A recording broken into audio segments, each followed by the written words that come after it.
ahli seorang psikologi forensik.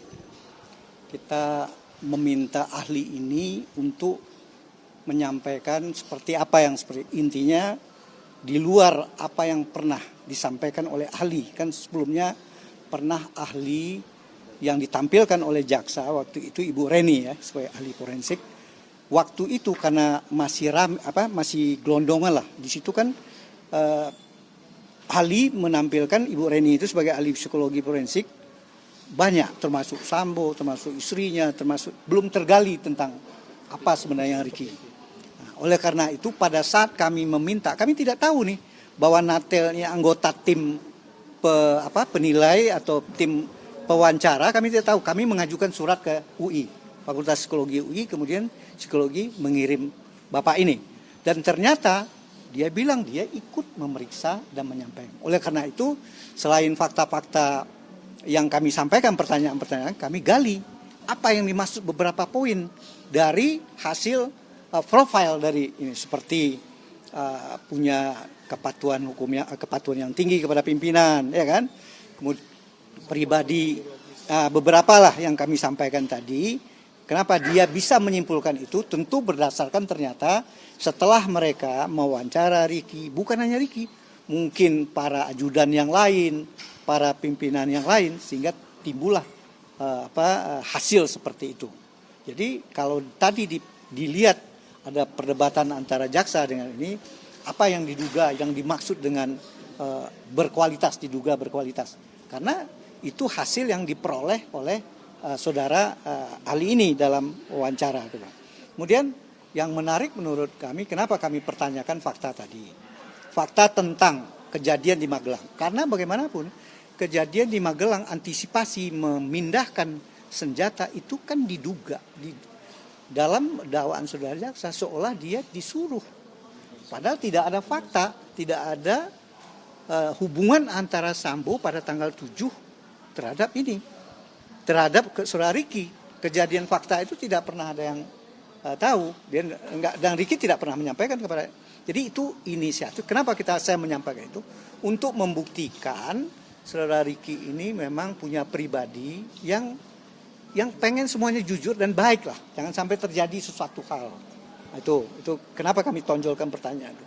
Yang kedua, kami menonjolkan pertanyaan, kenapa kok Ricky tidak berani? Dia sudah mendengar kan. Ini Bapak pimpinannya sudah ada menyampaikan sesuatu. Apakah akan dilanjutkan apa tidak, dan belum detail, dia tidak berani menyampaikan ke Richard. Kan ini jaksa menyatakan, kenapa nggak disampaikan ke Richard? Kenapa nggak disampaikan ke Joshua? Sehingga mungkin mereka bisa berbuat apa. Yang jelas di depan hukum saya perlu nyatakan, tidak ada kewajiban hukum bagi dalam undang-undang, misalnya 340, 338.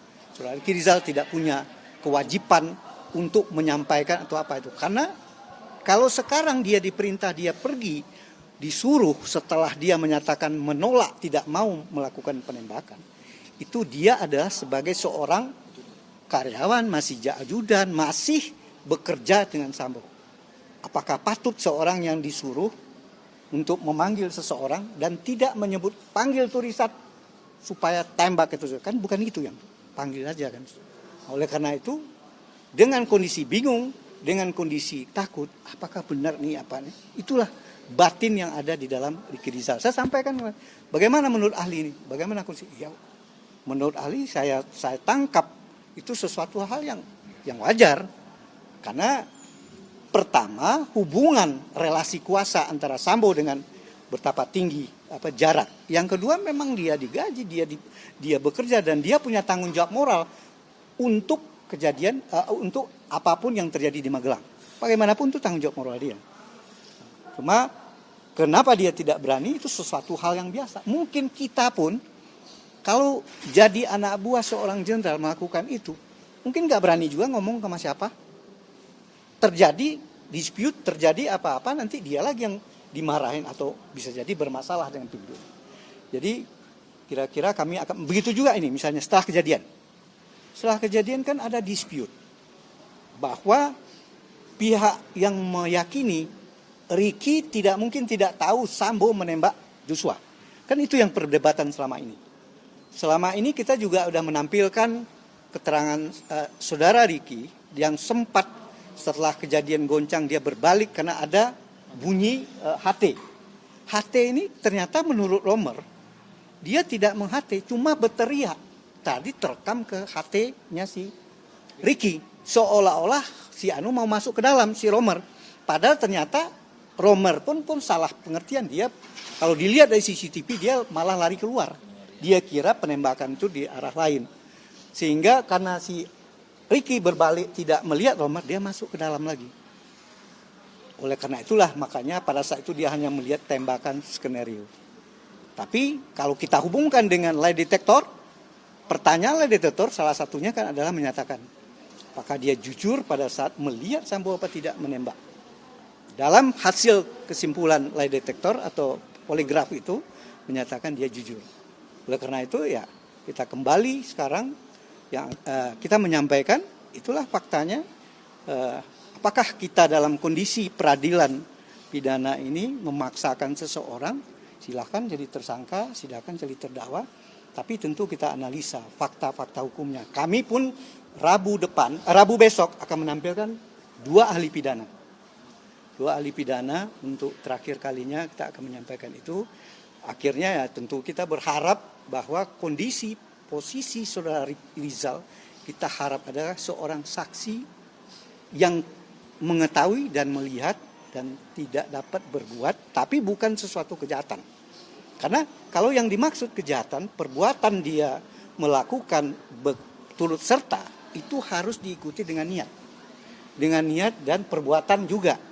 Setelah dia menyatakan menolak, walaupun dengan cara halus, saya nggak kuat Pak, saya nggak berani mental saya. Itu kan sudah penolakan bagi yang kedua, dengan tidak penolakan, apakah ada niat? Pasti tidak ada. Nah, kalau yang dimaksud dalam Undang-Undang 340 mau 30, dia harus punya niat. Dia harus memperlihatkan sikap dia.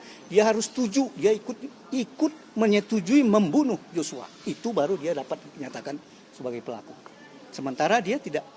Ada nggak dia misalnya dia megangin si Joshua, ditembak atau dipukul? Nggak. Dia hanya kesalahannya, kalau toh salah, dia memanggil. Manggil tidak nyampein. Tapi hukumnya apa?